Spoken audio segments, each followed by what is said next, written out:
Hello, student. Welcome to yet another topic from Hindi grammar, that is car. As you know, SourceBoard is one of the leading names which helps students in achieving their life goals through schooling, sports, and life skills.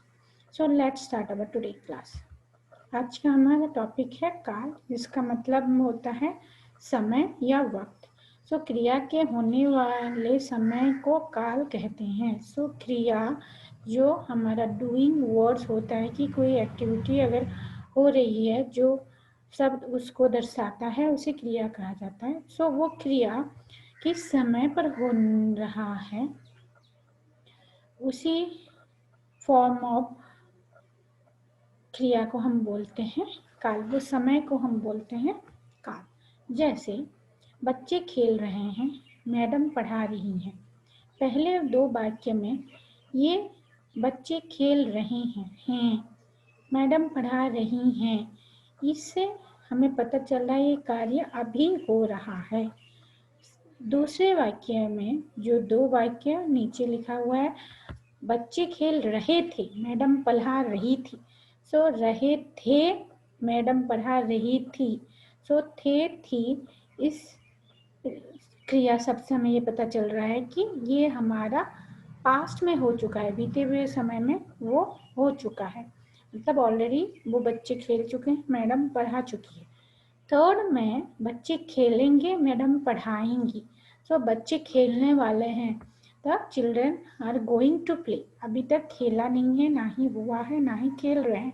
वैसे ही madam अभी पढ़ाई नहीं है, ना पढ़ा चुकी है, वो पढ़ाने वाली है। तो इस थर्ड दो वाक्य से हमें पता चल रहा है कि ये भविष्य में, इन फ्यूचर वो काम होने वाला है। तो ये सब हमारा आता है काल। समय के हिसाब से काल को हमारे 3 प्रकार में विभक्त किया हुआ है। पहला होता है भूतकाल, वर्तमान काल और भविष्यत काल। पहले चलते हैं भूतकाल में। क्रिया के जिस रूप से बीते हुए समय का बोध होता है उसे भूतकाल कहते हैं। द फॉर्म ऑफ द क्रिया which tells the time which already passed away call it as भूतकाल। ओके, जिस रूप से क्रिया के जिस फॉर्म में से हमें पता चले कि बीते हुए समय में, पास्ट में वो काम हो चुका है, ओके, उसे हम बोलेंगे भूतकाल। सरल शब्द में अगर हम उसको बताना चाहें तो जिससे क्रिया से कार्य की समाप्ति का बोध हो उसे भूतकाल की क्रिया कहते हैं। जैसे फॉर एग्जाम्पल, वह खा चुका था, राम ने अपना पाठ याद किया, मैंने पुस्तक पढ़ ली थी। ये तीनों वाक्य में जो भी काम हो रहा है कि खाना खाना, पाठ याद करना या लेसन याद करना, पुस्तक पढ़ना, ये ऑलरेडी हो चुका है, वो पेंडिंग नहीं है, ना ही वो काम अभी हो रहा है, we already done it, such completed. इससे हमें वो पता चल रहा है कि कार्य की समाप्ति हो चुकी है, कार्य की समाप्ति का हमको ज्ञान प्राप्त हो रहा है, तो इसे हम बोलेंगे भूतकाल। उपयुक्त सभी वाक्य बीते हुए समय में क्रिया के होने का बोध करा रहे हैं, अतः ये भूतकाल के वाक्य हैं। भूतकाल को पहचान करने के लिए हमको कैसे पहचान में आएगा वो, कि भूतकाल की पहचान के लिए वाक्य के अंत में क्या आता है, था, थे, थी आदि आते हैं। तो इससे हमें पता चलेगा कि ये भूतकाल में लिखी हुई है, ये वाक्य भूतकाल में है। फिर आते हैं हमारा वर्तमान काल। क्रिया के जिस रूप से वर्तमान में चल रहे समय का बोध होता है उसे वर्तमान काल कहते हैं। क्रिया के जो फॉर्म से ये पता चले या फॉर्मेट से ये पता चले कि कार्य अभी वर्तमान टाइम में, प्रेजेंट टाइम में हो रहा है, तो वो कहलाएगा वर्तमान काल। जैसे पिताजी समाचार सुन रहे हैं, मतलब अभी करंट मोमेंट वो न्यूज़ सुन रहे हैं। पुजारी पूजा कर रहा है, जो पुजारी अभी पूजा कर रहे हैं।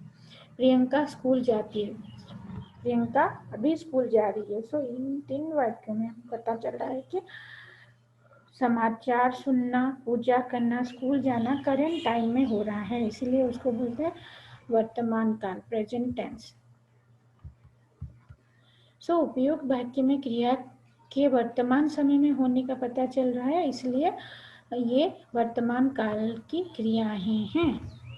सो वर्तमान काल की पहचान कैसे होगी कि वर्तमान काल की पहचान के लिए वाक्य के अंत में ता, ती, ते, हे, हैं आदि आते हैं। सो जिससे हमें पता चल रहा है कि ये वाक्य वर्तमान काल में लिखा गया है या लिखी गई है। अभी चलते हैं हमारा थर्ड एंड लास्ट टाइप जो होता है भविष्यत का। भविष्य में होने वाली क्रिया को भविष्य काल की क्रिया कहते हैं। भविष्य मतलब फ्यूचर, आने वाले समय में। ओके, तो आने वाले समय में जो भी क्रिया होगी, सो क्रिया के जिस रूप से हमें ये पता चलेगा कि कोई कार्य फ्यूचर में आने वाले समय में होने वाला है, वो भविष्य काल कहलाएगा।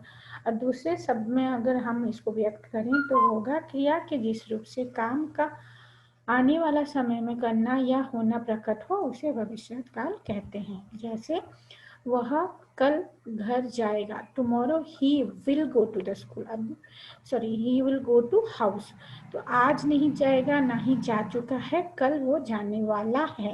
अभी हुआ नहीं है, होने वाला है, नियर फ्यूचर और इन फ्यूचर। हम सर्कस देखने जाएंगे, हम अभी सर्कस देखने जाएंगे। हम जाएंगे, नहीं गए हैं अभी तक, ना ही जा रहे हैं, ना ही जा चुके हैं। We will go. के किसान खेत में बीज बोएगा। सो किसान अभी बीज बोया नहीं है, वो बोने वाला है।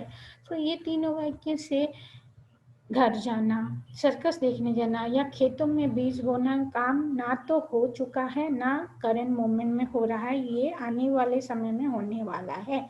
तो ये सारे वाक्य हमारे होते हैं भविष्य काल में। सो उपयुक्त बात, क्योंकि क्रिया से पता चलता है कि ये सब कार्य आने वाले समय में पूरे होंगे, अतः ये भविष्य काल की क्रियाएं हैं।